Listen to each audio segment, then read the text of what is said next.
Since I last spoke about this computer, I have made a lot of progress with it, and I'm very pleased with the results. Hello there everyone, it's UXW Bill here once again with a video and a status update on this 486DX4100 MHz computer system.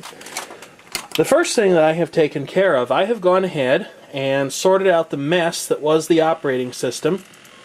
This machine now has a proper copy of MS-DOS 6.22 loaded on it and ready for use. I've also gone ahead and loaded all the needed device drivers to support the hardware. I've gone ahead and optimized the system's main memory, and basically this thing is pretty much ready to play. I've gone ahead and taken care of some other hardware related issues as well. For starters, I went ahead and I populated all the blank slot areas with the proper covers. Now, unfortunately, my collection of slot covers is highly diverse and not all of them match. I'm just content to have them in place. I'm not so picky as to think that they must all look the same. As long as they are in place and keeping things from wandering into or out of the computer case or preventing excessive dust bunny collection, I'm happy. I did find out, and I said in my first video, that this board looked awfully cheap. In fact, I thought it looked even cheaper than well-known cheap motherboard manufacturer PC Chips would even produce. And it turns out I was right in a fashion. This is actually a PC Chips board, and its onboard write-back cache is completely fake. I was mildly surprised to learn this, but oh well, you can't have everything. And for a machine like this, it really doesn't matter too much. I've gone ahead and installed more memory in the computer. I went and borrowed a SIM out of an IBM Aptiva PS1 Pentium something or another that I haven't yet gotten to as a project and may in fact part out depending on its condition when I actually do get to messing with it. And as luck would have it, the SIM is an exact match to what was in there. The chips all have the same numbers and speed ratings on them, so everything is good on that front as well. And something I just had to share with you because my luck is never this good.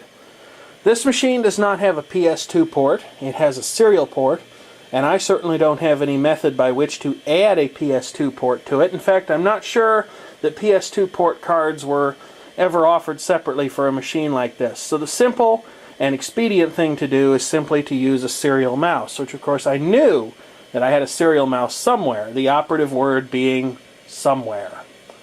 I really expected that I would end up shaving quite a few minutes off of my life with ranting and raving of all sorts while I ran about the house like a madman looking for a serial mouse. Sometimes I just have to say, fate smiles. One room away from here, and right out in plain sight, I found a Kensington mouse in a box. What a name for a product. Serial and PS2 version, and what's more, it even has the PS2 adapter in place with it. Well, it did have until I disconnected it.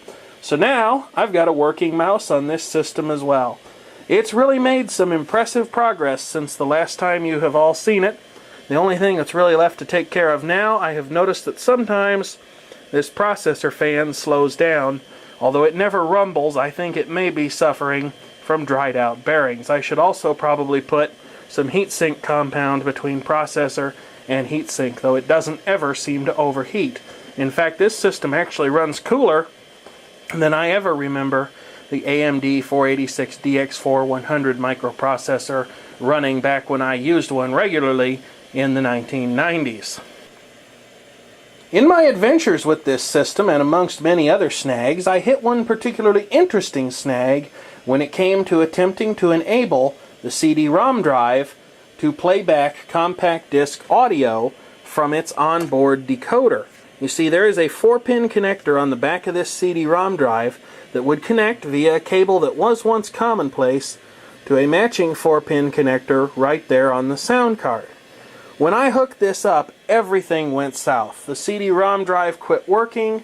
Most of the time its device driver would still find it, but attempting to actually use it resulted in all kinds of interesting problems and device not ready error messages. No DOS CD player that I found could actually operate the drive. I don't know why this is. All I know for sure is that the original owner of the system actually left the CD audio cable out as well. So maybe there's something slightly broken, maybe there's a pinout mismatch somewhere. It's hard to tell, and I have plenty of perfectly fine purpose-built CD players, so I really don't need this thing to ever play CD audio. The sound card that's in this system is worthy of some special mention because it is a very nice model. It is a genuine Creative Sound Blaster Advanced Wave Effects, or AWE64. In addition to being able to perform some basic digital effects on audio signals that are going into the card also boasts a wavetable synthesizer, and you can actually see, partially right there, the sample memory for the wavetable synthesizer. In addition to the wavetable synthesizer, it also has a conventional FM synthesizer, and as used to be common on sound cards, there is also a connection for unamplified speakers that is powered by an audio amplifier chip that you can see right there, or you could until the autofocus kind of lost the plot.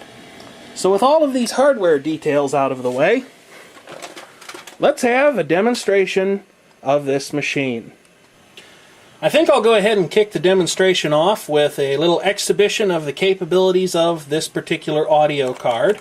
And for those of you who are really paying attention, you'll notice that my typing sounds nothing like an IBM Model M, as this computer has a 5-pin DIN keyboard port, and I don't know where my 5-pin DIN Model M keyboard cable is. I'm using a Tandy enhanced keyboard for the purposes of this demonstration, and actually completely bypassing my KVM switch, although the monitor signals are still routed through it. So I'll go ahead and run the utility here, and you can see that it says what it is, says what it does, and when I press enter, it will actually go ahead and perform a number of fairly boring tests to check the hardware for sanity and make sure the basic configuration is good, that no important resources needed by the card are being stomped on by other hardware. You see, what I'm playing with here is actually very early days yet in the days of plug-and-play technology. So even though this card is a plug-and-play ISA device, it still had to get along in a system that might well not have been plug-and-play aware, and with other hardware that wasn't plug-and-play aware either. So you'd have to know where things were in the system to avoid stomping on them and choose settings that were able to be used by this card. I'm going to say no to testing the dynamic memory, and it'll proceed to run a couple of other tests before it finally goes ahead and actually takes me to a testing menu here. And here's that testing menu right now, which hopefully you can see. Now I've got the autofocus overridden on ye old candy ham, but the last time I did this with the Packard Bell 386SX, even though I let the autofocus figure it out and then switched to manual focus to lock in the settings, it didn't actually focus correctly. And it looked okay on the viewfinder, it looks okay now, hopefully it'll be okay when I upload this to YouTube. But there's a couple of tests that can be run here. You can test 8-bit digitized sound in the left, right, or both channels. I'll go ahead and check both channels here. 8-bit testing. Wow. That guy sounds very excited about 8-bit testing, doesn't he? We'll go ahead and do the 16-bit test. 16-bit testing. And then the synthesized music. Now, synthesized music in this case is actually a bit of an oversimplification. This test utilizes the card's onboard FM synthesizer, which back in the day was usually a Yamaha OPL3 chip.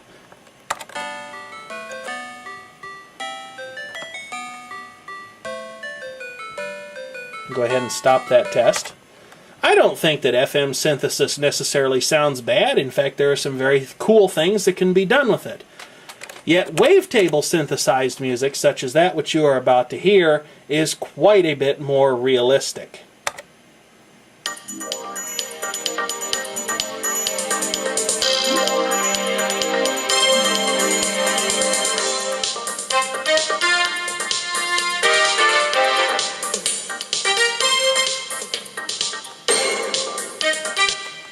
As I'm sure you can tell, you'll notice there was even a bit of a reverberation effect there, which I believe is something that is specific to the Advanced Wave Effects processing engine.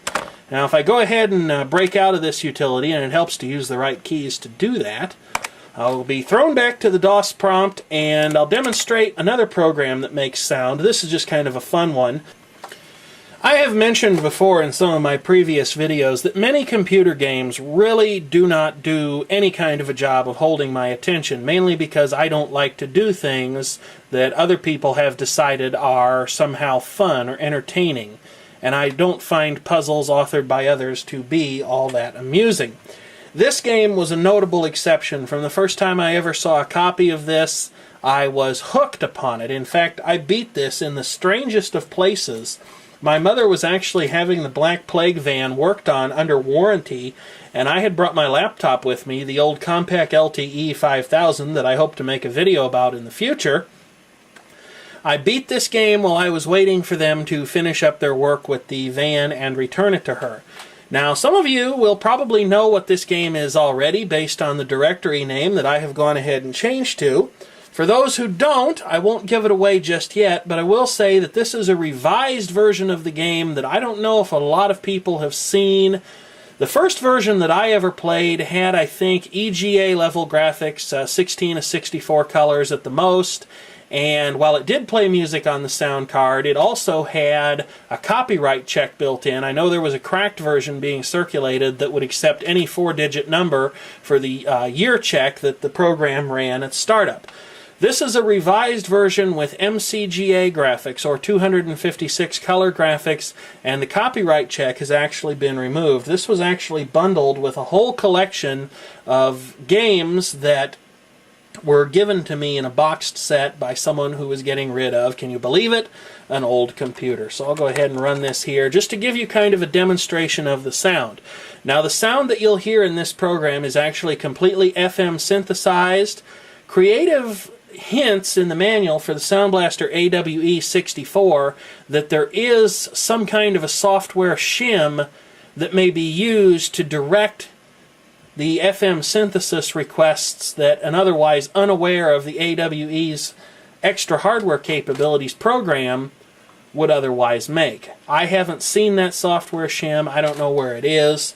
I'll go ahead and start the program up here and just let you have a little taste of the music that it plays. It's a very well scored game. The music is very nicely done.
Now, if you didn't want to see that whole introduction, you could choose to skip past it with the escape key, just like I did right there.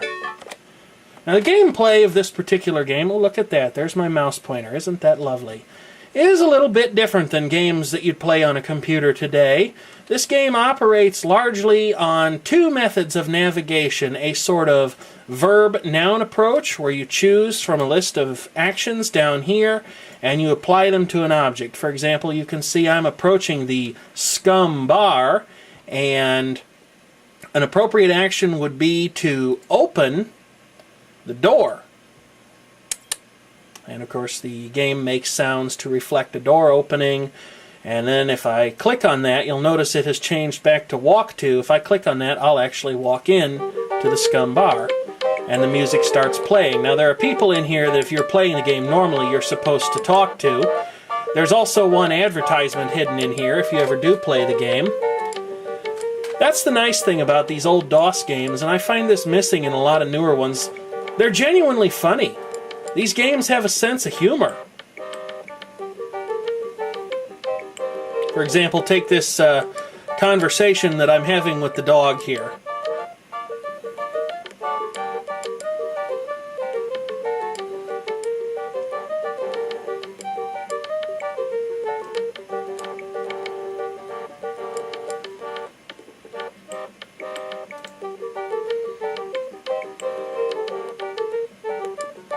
That's actually pretty funny if you ask me. I realize this might not hold the attention of the Twitter set.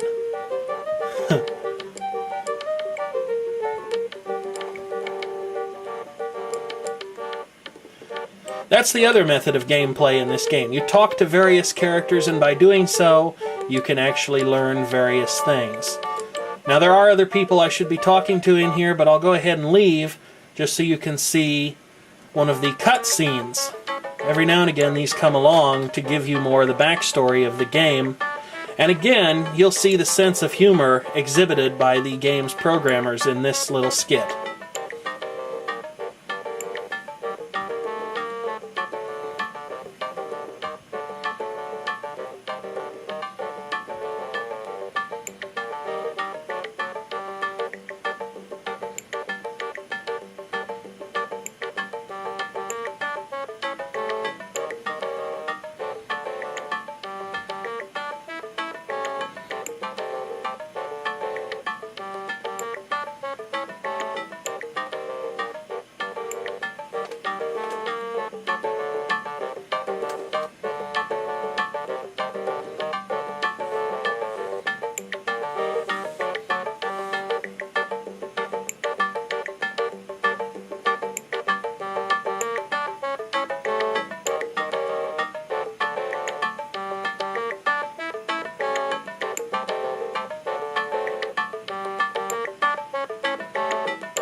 After witnessing that scene, of course, you return to normal gameplay. Now, I'm not going to go ahead and play this entire game here or even do a walkthrough.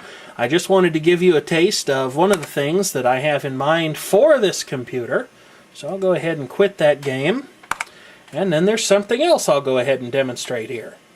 Now, the software that you see on the video right now is a program known as Cubic Player. Cubic Player is a program that can play mod files, amongst other things. I'm really rather new to the whole mod file scene and things like that. In fact, this software actually came to me by way of fellow YouTuber Max Arcade. I saw him demonstrate it in one of his videos, thought that it looked kind of cool, and asked him if he would zip it up and send me a copy, which he did. And it came with a couple of these songs like you see on the screen here, including a rather interesting reworking of the old 2 Unlimited song, Get Ready for This, which I think you just have to hear to believe.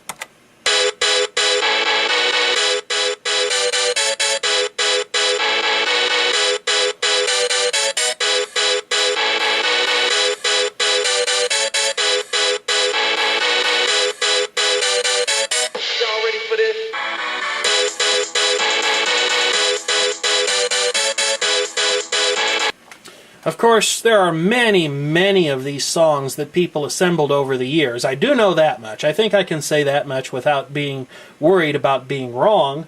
And in fact, another fellow YouTuber, V Westlife, actually demonstrated a track from a CD collection that, as someone soon told me, was available for download and burning to CD from the always amazing Internet Archive. In fact, I'll go ahead and post a link at some point in the video description, so if you'd like to play with it as well on an older computer system or a newer computer system, basically anything that could play this kind of music, you can certainly go ahead and do so. And rather than use the player software that came on the CD, although I did set it up, I'll just go ahead and use the Cubic Player since I'm actually in it now. In fact, I actually somewhat customized this CD to include the stuff from Max Arcade in this directory and the stuff that normally shipped with the CD in the music directory. So if I go in there, I can actually pick a mod file to listen to, and I'll just select one and put it on here in a little bit. This is actually giving the CD-ROM drive quite a workout. As it seeks through all of these tracks and loads the information about them, I can actually hear it zipping around in the background, and the busy light just flashes on and off like crazy. But here's a nice little tune, the Canon in D.